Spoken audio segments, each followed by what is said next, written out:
So let's start at the beginning and talk about how to animate over time one of your adjustment layers. I'm going to animate the one that is curves. Curves is what is controlling the overall contrast of my image. I've just turned off my curves layer and you can see that the image is a lot brighter.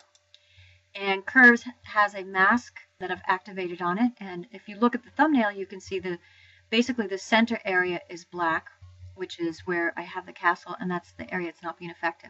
So I'm going to animate that. First thing I need to do is to open up my timeline. I'm going to go up to Window and choose Timeline. And I just get this panel down here that really hasn't done anything yet. So I'm going to ask it to create video timeline.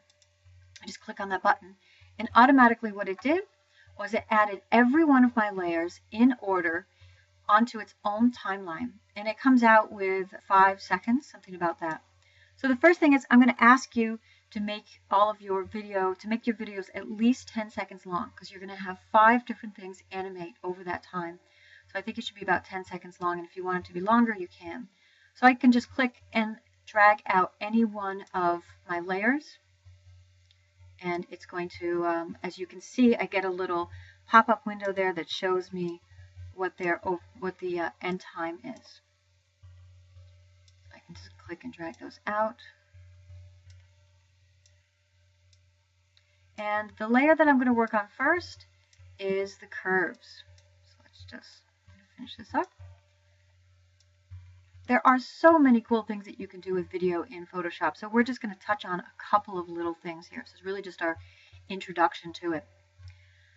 So I'm working here on my curves layer, and what I want to do is click on the little side arrow, and that opens up all the possibilities of what I could animate over time. I have something called position, opacity, style, and layer mask position, and they all have their own space on the timeline.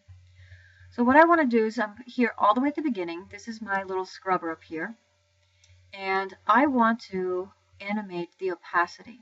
So I'm clicking here at the beginning, and then I'm going to click on what looks like a little stopwatch where it says enable keyframe animation. And as soon as I clicked on that, first of all, I get another little icon here, which is my keyframe icon. I can use that from now on. And it puts on my timeline a keyframe. So a keyframe is an anchor point.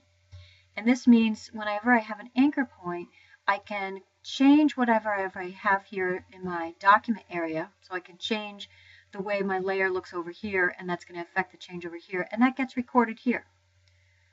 I'm going to, while I'm on this keyframe, I want to make sure that that is the layer that's active. I'm going to go over to my curves, and I'm going to lower the opacity down to 0%. And now I'm going to take my scrubber, and I'm going to move over to 4 seconds. And I'm going to add a keyframe. I'm over here in opacity. And the key things to make sure are, make sure you're on the right layer, and make sure you're in the right layer over here in your timeline as well. And now I'm going to go over to my opacity, and I'm going to change that and move it up to 40 some odd %. Same thing, move down a couple of seconds. I can click on either the stopwatch, or now I can click on that little icon for inserting keyframe. So these are the anchor points, and Photoshop is going to do what's called tweening in between. So I have an anchor point that says 0 and an anchor point that says 46 opacity. And this anchor point I'm going to raise up to 75% opacity. And then I will make my final anchor point a couple of seconds down, and that's when it's going to be at 100% opacity. So it's not going to play back as just 0, 46, 75, 100. Photoshop is going to tween in between, and that means it's going to insert all of these frames, giving it the number of opacity increase that would be needed to go from 0 to 46. So that's how you get a smooth transition. And now if I scrub through, you can see the end result. So it starts here at 0%, and it's slowly getting darker. So now that I have my keyframes on here, if I want to make any adjustment, I say, well, actually, I want it to start happening at 2 seconds and 4 seconds. And I'm just looking at my timeline up here to get a sense of 2 seconds, 4 seconds. And actually, if I scrub, I get a little pop-up window that tells me.